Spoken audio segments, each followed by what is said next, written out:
বিসমিল্লাহির রাহমানির রাহিম। সূরা সআদ। আয়াত 12। তাদের পূর্বেও রাসূলদেরকে মিথ্যাবাদী বলেছিল নূহের সম্প্রদায়, আদ, বহু শিবিরের অধিপতি ফিরআউন। আয়াতের তাফসীর। এদের পূর্বেও রাসূলদেরকে মিথ্যাবাদী বলেছিল নূহ, আদ ও বহু শিবিরের অধিপতি ফিরআউন সম্প্রদায়। এর আসল অর্থ গুজ বা কিলকওয়ালা।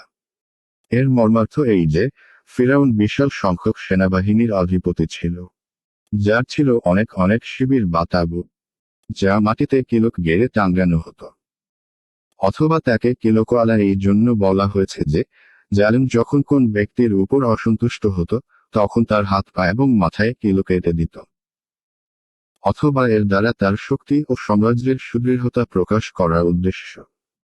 অর্থাৎ, যেমন কিলক দ্বারা কোন বস্তুকে দৃঢ় করা হয়, অনুরূপ তার অনুসারীরা তার সাম্রাজ্যকে শক্ত ও দৃঢ় করতে সাহায্য করত। আয়াত 13। আর সামুদ, লউত সম্প্রদায় ও আয়কার অধিবাসী।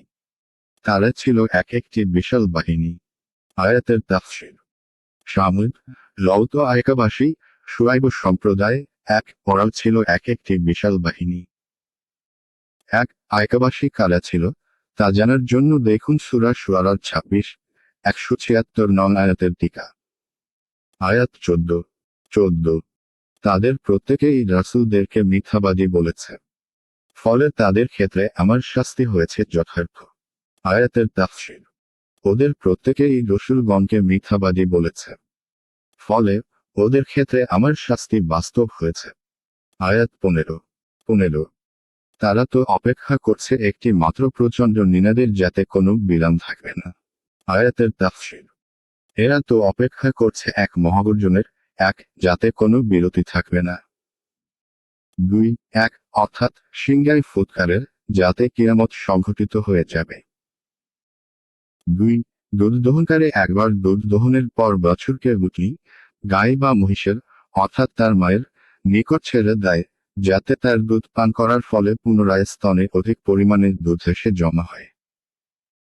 সুতরাং কিছুক্ষণ পরে বাছুরকে জোরপূর্বক অন্যত্র সরিয়ে দিয়ে পুনরায় দুধ দহন করতে আরম্ভ করে। উক্ত দুইবার দুধ দহনের মধ্যবর্তী সময়কে বলা হয়। অর্থাৎ সিংহায় ফুঁক দেওয়ার পর এতটুকুও সময় পাওয়া যাবে না, বরং সিংহায় ফুঁক দেওয়ার সাথে সাথেই কিয়ামতের ভূমিকম্প আরম্ভ হয়ে যাবে। আয়াত 16।